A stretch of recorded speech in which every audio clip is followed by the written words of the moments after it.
Oke, speak lagi di channel YouTube Jawa Jackson Reza. Kali ini gue akan membahas tentang beberapa isu khusus terkait dengan leasing. Yang pertama di sini gue akan membahas tentang executory cost. Ya, jadi apa sih executory cost? Executory cost adalah beban normal, ya, yang berkaitan dengan kepemilikan aset yang disewakan. Misalnya adalah asuransi, ya asuransi kebakaran dan seterusnya itu. Dan juga pajak properti. Kalau di Indonesia pajak properti itu namanya PBB. Ya, PBB. Ya. Jadi PBB dan asuransi itu contohnya lah ya. Nah, pencatatan executory cost ini bisa dengan dua cara. Yang pertama adalah gross lease. Ya, yang kedua adalah dengan cara net lease. Nah, kalau gross lease, jadi executory cost itu kita masukkan ke dalam fixed lease payment. Ya. Sehingga dia akan menambah lease liability. Nah, sedangkan untuk net lease, executory cost itu tidak termasuk dalam fixed lease payment, ya, melainkan dia akan diakui sebagai biaya variabel yang dicatat secara terpisah sebagai expense, seperti itu, ya. Baik jika itu dibayarkan kepada pihak ketiga, misalnya kayak properti, PBB, pajak properti, atau juga dibayarkan secara lessor. Ya. Nah, kita lihat di contohnya di sini, guys. Diasumsikan pada 1 Januari 2019 PT IFA menyewa traktor PT Cita. Klausul perjanjian adalah sebagai berikut: non cancelable 5 tahun, penjualan sewa setiap awal tahun, nilai wajarnya 100.000, sewa ekonomis 5 tahun, nilai residu 5.000 tidak digaransi. Ya. Ini kita dari sisi lesi ya. Kemudian pembayaran sewa tahunan 27.1, executory cost 2.000. Nah, ini ada executory cost 2.000 per tahun ya. Nah, sedangkan bunga incremental ada 5% dan implicit rate 4%. Berarti yang kita pakai adalah 4%. Nah, kita lihat di sini, guys. Nah, kalau gross lease ya, 2.000 executory cost yang dibayarkan setiap tahun itu kita masukkan sebagai dalam perhitungan present value untuk annual payment. Ya, jadi 2711 ya, mana tadi? 2711 kita tambahkan dengan 2000. Ya.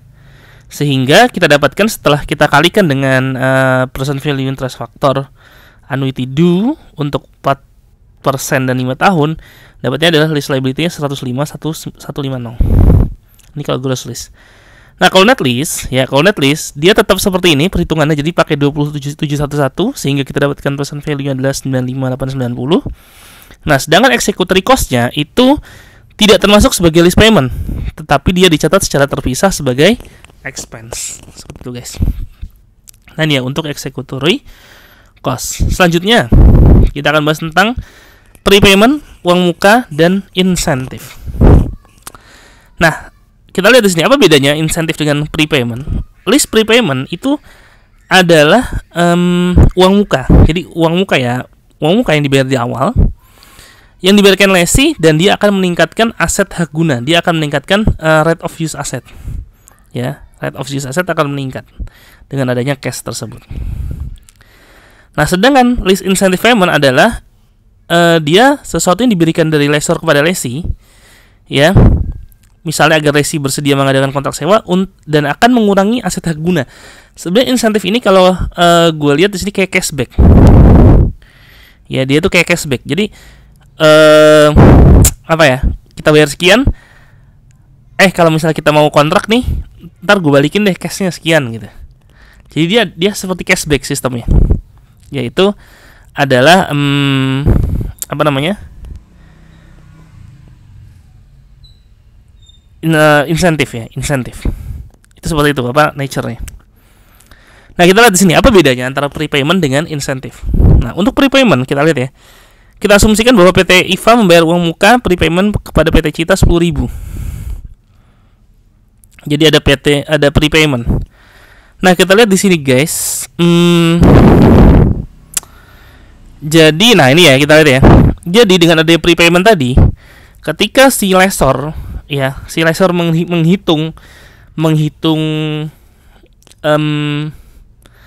menghitung berapa sih angsuran per tahunnya, pembayaran sewa per tahunnya, itu kita lihat di sini ya.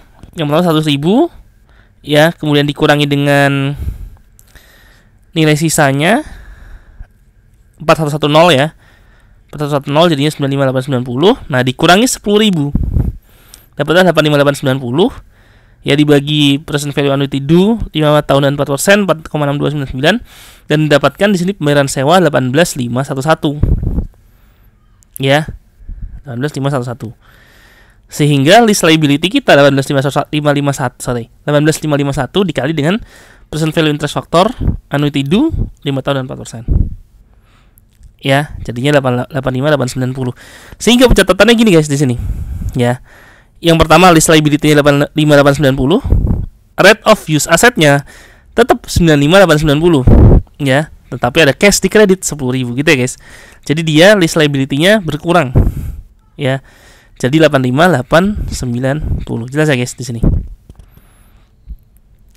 Nah, kemudian sedangkan kalau insentif gimana? Nah, kalau insentif kita lihat di sini ya.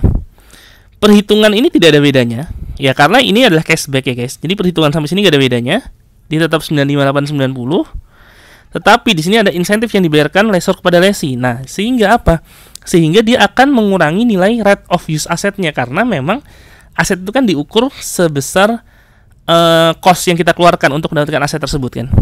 Nah, ketika ada cashback, maka nilai rate of use asetnya tidak sebesar 95890 harusnya. Dia harus kita kurangi dengan cashbacknya sebesar 10.000 tersebut. Gitu kan. Nah, sehingga di sini jurnalnya adalah cash 10.000, rate of use assets 85890, dan tetap ada lease liability-nya 95890 gitu ya guys.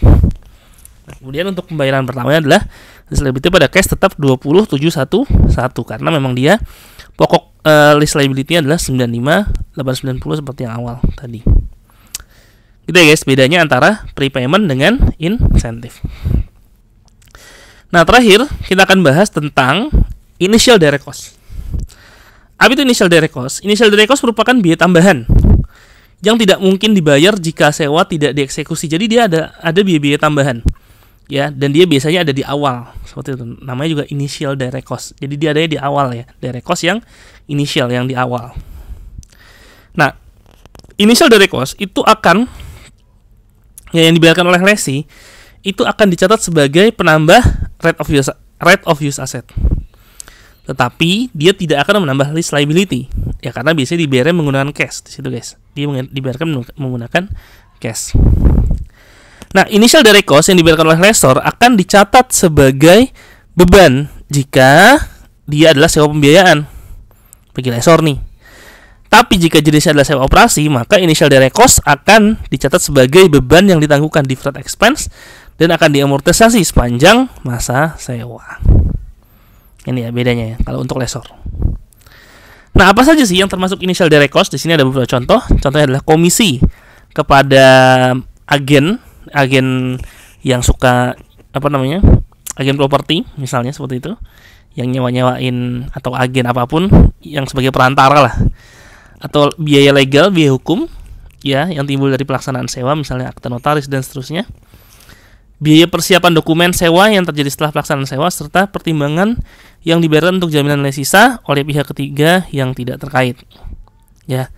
Sedangkan yang tidak termasuk initial direct cost apa? Ada gaji karyawan, biaya teknik internal, periklanan, depresiasi dan seterusnya.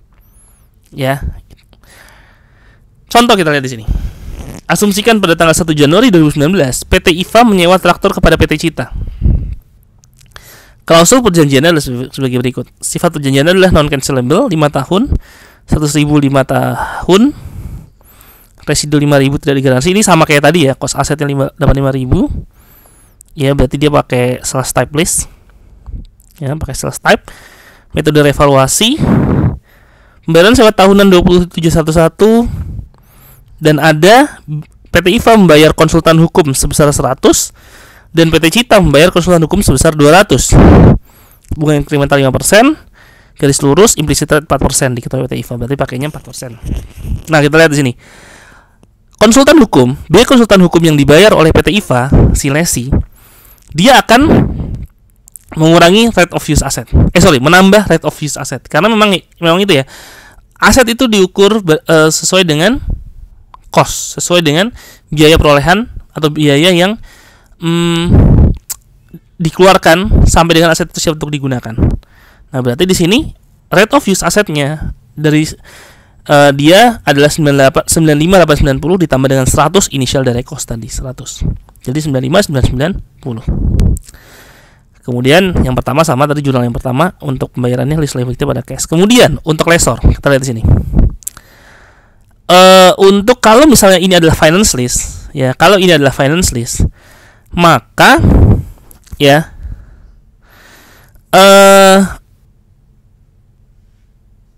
lease receivable ya di 100.000